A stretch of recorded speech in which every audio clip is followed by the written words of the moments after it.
আদম আলাইহিস সালাম বললেন, রুহু কবজ করতে আসছেন মানে? আমি বাঁচবো তো 1000 বছর। কয় বছর? মালাকুল মাউত বললেন, না না, ওই যে আগের কথা স্মরণ করেন, আপনি 60 বছর দিয়া দিছিলেন। কয় না, আমি দেই নাই, আমি আরো বাঁচুম।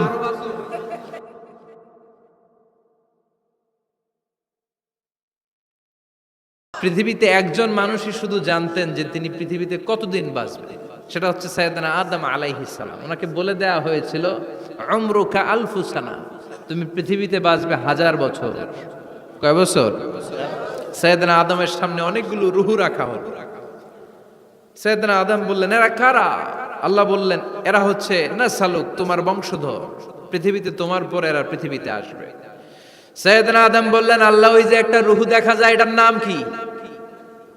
আল্লাহ বললেন, হাদা ইবনুকা দাউদ, এটা তোমার ছেলে দাউদ, সে দুনিয়াতে নবী হয়ে আসবে, তার ছেলে সুলাইমানও নবী হয়ে আসবে। সাইয়েদনা আদম বললেন, মাবুদ, আমার ছেলে দাউদের কত বছর হায়াত আপনি দিয়েছেন? আল্লাহ বললেন, 40 সানা, মাত্র 40 বছর, 4 ইয়ার্স, 40 বছর তোমার ছেলেটা বাঁচবে। ও আল্লাহ, আমি বাঁচবো কয় বছর? তুমি বাঁচবা 1000 বছর। সুবহানাল্লাহ। সাইয়েদনা আদম বললেন, মাবুদ, এত ফুটফুটে সুন্দর আমার ছেলে দাউদ, মাত্র 40 বছর দিলেন কেন? জিদ মিন উমরিহি, বাড়ায়া দেন। কি করেন? সুপারিশ করতেছে পোলার লাইগা। কে? বাবা। আল্লাহ, আপনি বাড়ায়া দেন। আল্লাহকে বাড়ানো যাবে না, লেখা হয়ে গেছে। রুফিআতিল আকলাম ওয়া জাফফাতিস সুহুফ, কলম তুলে নেওয়া হয়েছে আর কালি শুকায় গেছে, আর কিছু করা যাবে?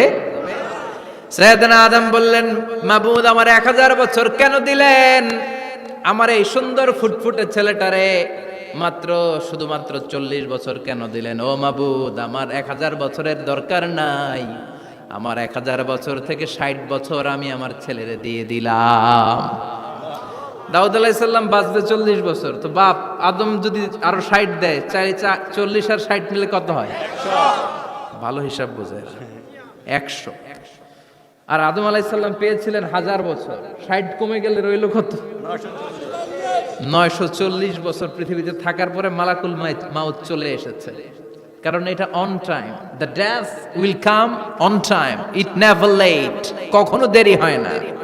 আল্লাহ বললেন, লিকুল্লি উম্মাতিন আজালুন ফাইদা জাআ আজালুহুম লা ইয়াস্তাখিরুনা সাআতান ওয়ালা ইয়াস্তাকদিমুন।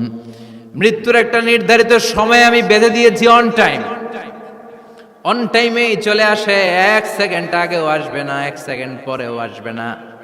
940 বছর বয়সে মালাকুল মাউত এসে হাজির, এসে বলল, জিতু আন আকবাদা রূহাক, রূহ কবজ করতে আসছি। আদম আলাইহিস সালাম বললেন, রূহ কবজ করতে আসছেন মানে? আমি বাঁচবো তো 1000 বছর। কয় বছর?